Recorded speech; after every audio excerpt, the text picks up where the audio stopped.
Yo, what's up, squad? We back at it with another video. We got this Sunny V2. We got the catastrophic failure of Dubai's most islands. So we're gonna check it out. I never heard of this before. I don't know what it's about. But we're gonna see what it's about. And we're gonna react to it together. So yeah, I ain't finna hold up y'all time. I ain't finna chat up no storm. Ain't finna do all the extra. Even though I really don't be doing no extra.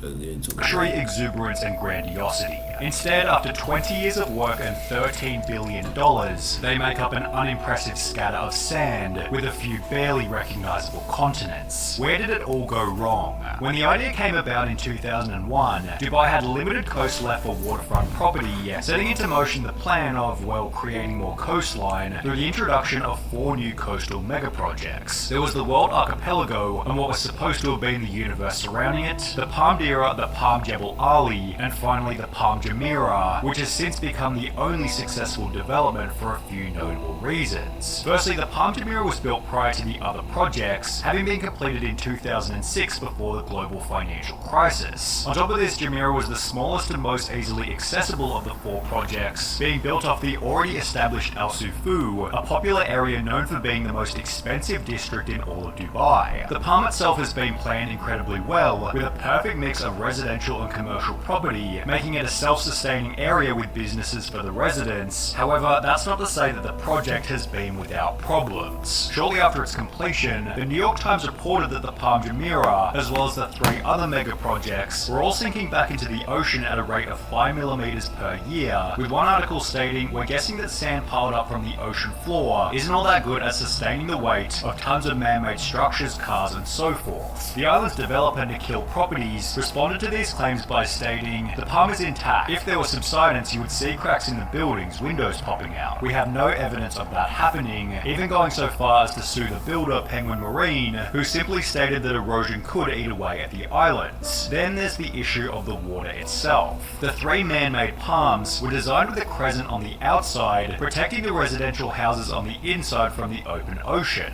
Although this has since resulted in issues with water flow, essentially turning the ocean into a lake by stagnating the water within the crescent. On top of this, a study was published in 2022 discussing the Palm Jumeirah Island's construction effects on the surrounding water quality and surface temperatures, which found that the island's construction permanently changed the quality and temperature of the water, causing yet another concern from the public to do with the environment. I have so many questions though, ecological and economic concerns. Did the construction of the islands drive away marine life? Where did the brought-in sand come from? And what methods did they use to make sure that the original place of the sand didn't suffer any ecological disaster? When construction began on the islands back in the early 2000s, environmental sustainability wasn't the massive concern that it is these days. The islands were built by transporting 94 million cubic meters of sand from the seafloor, displacing marine life in the process. A Duke University study from 2006, which analysed the island's impacts on marine wildlife, found that the Palm Jumeirah has buried and asphyxiated wildlife, increased turbidity, and changed the alongshore sediment transport, while also completely changing the wave patterns on the mainland. The 2006 WWF Living Planet report then found that at the time, the average person in the Emirates puts more demand on the global ecosystem than any other, giving the country the world's largest per capita ecological footprint, owed in part to projects such as the 4 man-made islands. And if these issues apply to even the most successful island, then the other 3 unsuccessful islands must have even more problems. Take for example the Palm Jebel Ali to the south, which suffers from one of the most unfixable property-related issues, a terrible location.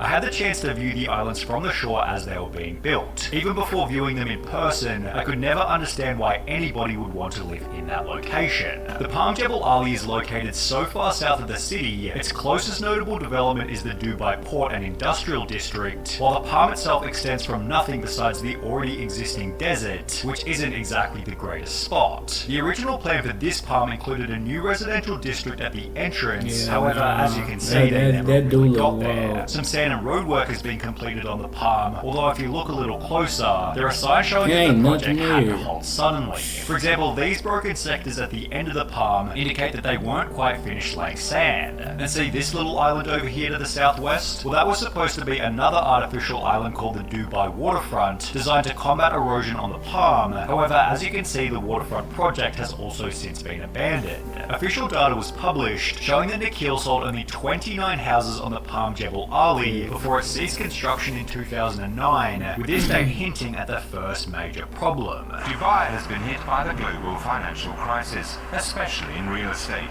Mega projects like the artificial island off the coast are in danger of collapse. Many construction sites have shut down. The global financial crisis evaporated demand for Dubai housing, with prices falling by over 60% in 2008 and 2009. The empty Palm Jebel Ali was abandoned, as Dubai's lower property prices meant Nikhil could no longer earn enough to cover its construction costs, which was then tied in with an even more serious problem. The developer of the man-made islands was funded by the Dubai government, which relied on oil for its income, which over a 6-month period in 2008 dropped from $140 a barrel to $40 a barrel. This meant that on top of being unable to fetch the property prices they needed, the developers no longer had the money to build the homes in the first place, and it's not like a better location offered a fix to this problem. The Palm Dira to the north was said to be Dubai's largest of the 3 palms, possibly for its central location close to the city and airport. However, this project made it no further than an entrance and a small section at the tip of the crescent. For this reason, in 2013, the project was rebranded as the Dira Islands, with the goal of utilizing the half-built area to feature 80 hotels, multiple residential towers, as well as a golf course. The project should be completed in accordance with Dubai's 2040 master plan, which might still be sooner than the most catastrophic of the 4 man-made islands, the World. The 2003 promotional video for the World described it as an island paradise where unprecedented opportunity can be found, before going on to state that residents and visitors will enjoy an exceptional array of retail venues. The video showed lavish green islands with prestigious villas, boats and cafes, calling it the ultimate in exclusivity, and while this might be true to some extent, it's likely because nobody else has any desire to be there. The islands themselves look like an absolute travesty.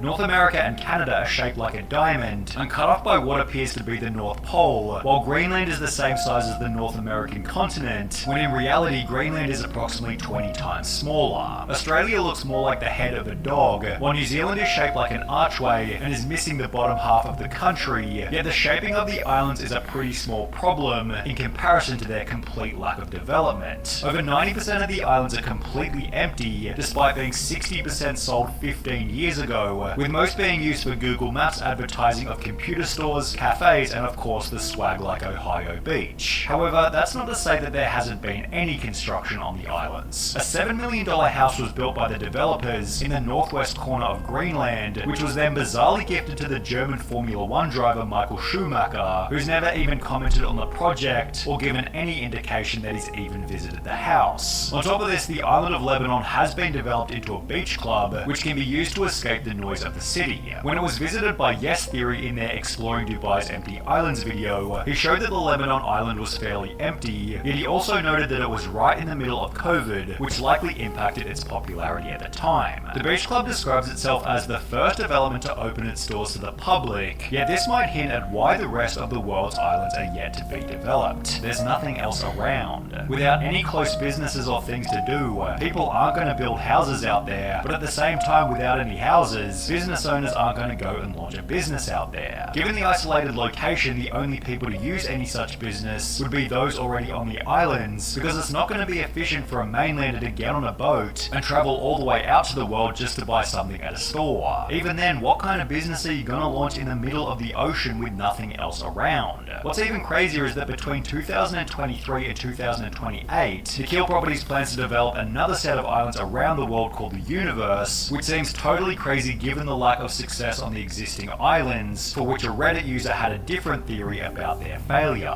My understanding is that when I feel like that's just a waste of money to put you didn't just put buy in, a plot of sand in the and sea. you don't even know or what much to do more. with The it. land was sold with infrastructure, and that included electricity, potable water, waste management for trash, waste management for sewage, transportation links, water taxis. When the master developer handed over the islands, they said nope, you're on your own, none of the above. The reason why why so few are built on their islands is because now they have them, they have to build their own power plants, desalination plants, water sewage treatment facilities, find someone to take all their trash, and provide all the transport to bring all their guests to and fro. For most developers, they don't have the experience, ability, or funding to do all the above. The only thing they could do is walk away or try to find a new buyer for their island, but knowing the current facts, who would buy them? Despite these limitations, a luxury hotel complex called the Heart of Europe has recently been completed on the European islands in the world, which has some absolutely insane features, such as a snow room, a massive sauna, and an underwater bedroom, which in a weird way shows that the project has been somewhat successful. The point of the islands was to increase Dubai's coastline and tourism by doing something unprecedented, and while only one of the 4 mega projects has been successful, they've certainly generated some very interesting discussion.